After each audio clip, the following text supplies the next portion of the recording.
Hey everyone, today we'll talk about how to fix the red blinking on your Galaxy Buds case. But first, why does the case blink red?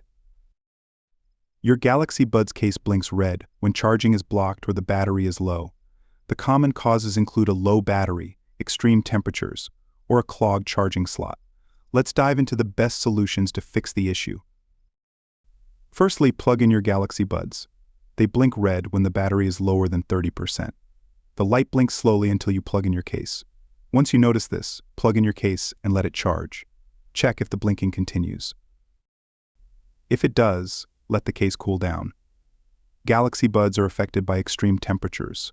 Placing your case in direct sunlight, for instance, can affect the circuit board and disrupt its charging function. The quickest solution is to let the case cool down before plugging it in. Lastly, wax, dirt, and debris can clog the charging contacts, preventing the case from charging. In this case, you'll notice a rapid blinking red light. Use a cotton swab to clean the Galaxy Buds in the case. Once done, place the buds in the case and try charging them. And that's it. Thanks for watching. Until next time.